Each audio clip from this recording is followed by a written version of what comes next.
हुकूमत ने supreme court में सीनियर तरीन जज की बतौर चीफ जस्टिस तैनाती में ग्रुप बंदी पैदा करने के लिए अपनी तरफ से बहुत बड़ी चाल चली थी, लेकिन देखने में आ रहा है कि हुकूमत की तमाम चालें पलटना शुरू हो चुकी हैं। हुकूमत ने जूनियर जज लगाकर ये प्लान बनाया कि याहिया अफरीदी ये ओहदा कबूल नहीं करेंगे और मोस्ट सीनियर जज मंसूर अली शाह और मुनीब अख्तर को नो लिफ्ट कराते हुए जस्टिस अमीनुद्दीन को चीफ जस्टिस बना दिया जाएगा। फिर मोस्ट सीनियर जज मंसूर अली शाह और मुनीब अख्तर इस्तीफा दे देंगे। यूं सुप्रीम कोर्ट एक बार फिर हुकूमत के जेर असर आ जाएगी और अपोजिशन के खिलाफ कार्रवाइयां मजीद तेज करने में खूब सहूलतकारी मैसर होगी। लेकिन नए चीफ जस्टिस ने ओहदा कबूल करते हुए न सिर्फ हुकूमत के अरमानों पर पानी फेर दिया, बल्कि प्रैक्टिस एंड प्रोसीजर कमेटी की तश्कील नौ करते हुए जस्टिस मंसूर और जस्टिस मुनीब को शामिल करके हुकूमत को बड़ा सरप्राइज भी दे दिया। इससे कबल भी हुकूमत ने अपने लिए खतरा समझे जाने वाले सुप्रीम कोर्ट के सबसे सीनियर जज जस्टिस इजाजुल एहसन को इस्तीफा देने पर मजबूर किया था, जिसके बाद काजी फाइज ईसा का रास्ता साफ हुआ। फिर काजी फाइज ईसा का दौर के सामने है, जिन्होंने अपोजिशन के तमाम केसेस को दबाए रखा और इंसानी हकूक की पामाली के बावजूद कोई एक्शन ना लिया। सुबह पंजाब या दीगर सूबे पुलिस स्टेट बना दिए गए और लोग इंसाफ के लिए दर बदर हो गए। काजी फाइज ईसा के दौर में जितने दहशत गर्दी के मुकदमे सियासी लोगों पर हुए, उतने तो मार्शल लॉ में भी नहीं हुए, जबकि मुल्क में दहशत गर्द और डाकू आजाद रहे।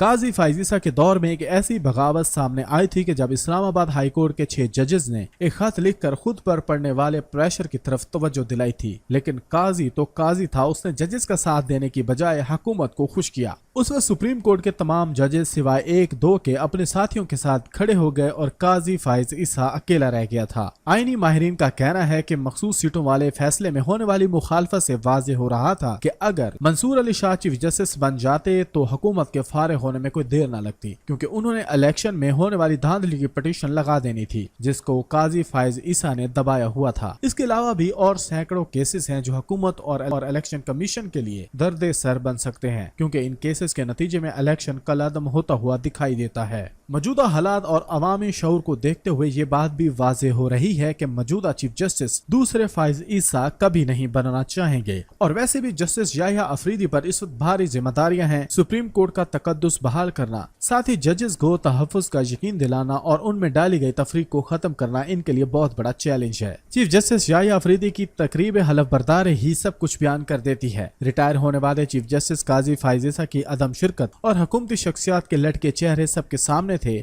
ऐसा लग रहा था कि उनको अंदाजा हो गया है कि दिल गलती कर बैठा है। अब इसलिए 27वीं आईनी तरमीम की बातें मंजर-ए-आम पर आ रही हैं। हुकूमती मायूसी से ऐसा लग रहा है कि हुकूमती इत्तेहादी जमातों ने सिस्टम में रहते हुए कुछ हासिल नहीं किया, जबकि अपोजिशन ने बहुत कुछ हासिल कर लिया है। उधर जस्टिस याहिया अफरीदी की सरबराही में सुप्रीम कोर्ट का पहला फुल कोर्ट इजलास हुआ, जिसमें सीनियर तरीन जज जस्टिस अली शाह ने वीडियो लिंक के जरिए शिरकत की। फुल कोर्ट इजलास में जजेस के तहफ्फुजात समेत मुख्तलिफ अदालती अमूर ज़ेर गौर आए। आईनी माहिरीन के मुताबिक ये फुल कोर्ट इजलास गैर मामूली है, क्योंकि इसमें दहशत गर्दी अदालतों के जजेस को खसूसी तौर पर रिकॉर्ड समेत आने का कहा गया था। इस तमाम तर सूरत हाल के बाद हालात किसी और तरफ जाते हुए दिखाई देते हैं। इसके अलावा अगर तमाम जजेस स्टैंड कर लें तो तरमीम का मामला भी खटाई में पड़ सकता है।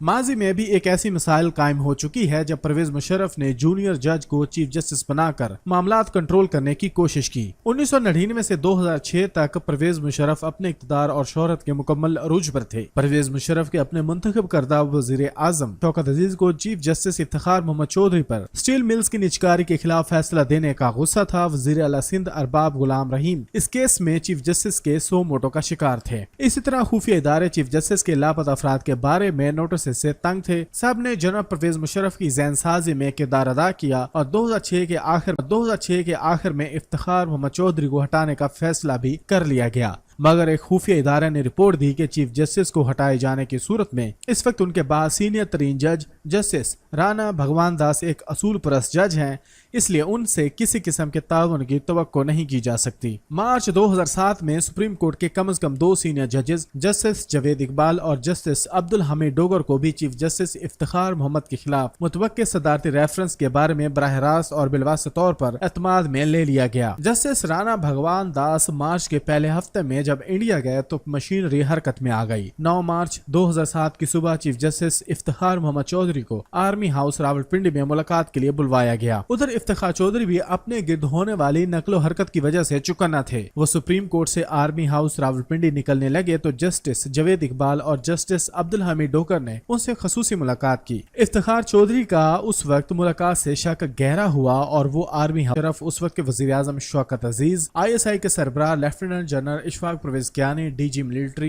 Military intelligence major general Ijaz Nadeem Mian, DG intelligence bureau brigadier retired Ijaz Shah समेत दीगर ने चीफ जस्टिस से मुलाकात की। इफ्तिखार चौधरी को उनके खिलाफ इल्जामात पढ़कर सुनाए गए और मुस्ताफी होने का कहा गया। चीफ जस्टिस इफ्तिखार मोहम्मद चौधरी ने इस्तीफा देने से इनकार किया तो मुशर्रफ कमरे से निकले और कराची के लिए रवाना हो गए। वहां पर मौजूद सभी अफसरान ने इफ्तिखार मोहम्मद चौधरी को इस्तीफा देने के लिए हर तरह का दबाव का इस्तेमाल किया, जिसका जिक्र इफ्तिखार चौधरी ने बाद में सुप्रीम कोर्ट में अपने जमा कराए गए हलफनामे में भी किया। इफ्तिखार चौधरी को कम से कम 5 घंटों तक आर्मी हाउस से नहीं निकलने दिया गया। दूसरी तरफ उनकी बरतरफी की खबरें मीडिया पर चलाई गईं और साथ ही कायम मकाम चीफ जस्टिस के तौर पर राणा भगवान दास के बाद सीनियर जज जस्टिस जवेद इकबाल ने हलफ उठा लिया और सुप्रीम जुडिशल काउंसिल के सरबराह की हैसियत से फौरी तौर पर न सिर्फ सदारती रेफरेंस कबूल किया बल्कि 13 मार्च को इफ्तिखार मोहम्मद चौधरी को काउंसिल के सामने पेश होने का हुक्मनामा भी जारी कर दिया। उधर इफ्तिखार चौधरी पुलिस और सिक्योरिटी के हिसार में आर्मी हाउस से निकाले गए तो उन्होंने पहले अपने ड्राइवर को सुप्रीम कोर्ट जाने का कहा, मगर सिक्योरिटी के दबाव में उन्हें सुप्रीम कोर्ट ले जाने के बजाय उनके घर पर लाकर नजरबंद कर दिया गया। जनरल परवेज मुशर्रफ ने जस्टिस इफ्तिखार मोहम्मद चौधरी को मुअत्तल करके केस सुप्रीम जुडिशल काउंसिल में भेज दिया। उस वक्त सीनियर तरीन जज जस्टिस भगवान दास मुल्क में मौजूद नहीं थे। तीसरे नंबर से जस्टिस जवेद इकबाल को कायम मकाम चीफ जस्टिस और चेयरमैन सुप्रीम जुडिशल काउंसिल बनवाया गया। जस्टिस जवेद इकबाल की सरबराही में 5 रुकनी सुप्रीम जुडिशल काउंसिल ने इफ्तिखार चौधरी के खिलाफ कार्रवाई शुरू की। जवेद इकबाल खुद मुस्तकिल चीफ जस्टिस बनने के चक्कर में थे और वो समझते थे कि supreme judicial council Iftikhar Chaudhry को फारिग कर देगी। इस मौके पर इफ्तिखार चौधरी की टीम ने सुप्रीम जुडिशल पर एतराज किया और मुल्क भर में वकला के मुजाहरे शुरू हो गए। 24 मार्च 2007 को जस्टिस भगवान दास ने वतन वापसी पर चार्ज संभाला, सुप्रीम जुडिशल काउंसिल की कार्रवाई रोकी और 13 रुकनी फुल कोर्ट बनाया, जिसने 20 जुलाई को इफ्तिखार चौधरी को बतौर चीफ जस्टिस बहाल कर दिया। जस्टिस जवेद इकबाल बाद में Abbottabad commission, missing persons commission और नैब में भी मेहरबानों का सहूलतकार बना रहा। माल खूब बनाए लेकिन इज्जत नहीं और तारीख में बदतरीन अल्फाज में याद किया जाएगा। जस्टिस भगवान दास ने चीफ जस्टिस की कुर्सी की लालच को अपने करीब नहीं आने दिया, लेकिन तारीख में अपना नाम सुनहरे हरूफ में लिखवाना पसंद किया। इस तारीखी मिसाल से ऐसा लग रहा है कि जस्टिस याह्या अफरीदी भी पांसा पलट सकते हैं और जस्टिस मंसूर अली शाह की बतौर चीफ जस्टिस तैनाती की राह भी हमवार हो सकती है, या फिर म्यूचुअल कंसेंसस से बड़े बड़े फैसले सुप्रीम कोर्ट से आ सकते हैं। जमहूरियत, सुपरमेसी और आइन की आड़ में सुप्रीम कोर्ट को कंट्रोल करने वाले सियासतदानों को मुंह की खाना पड़ सकती है।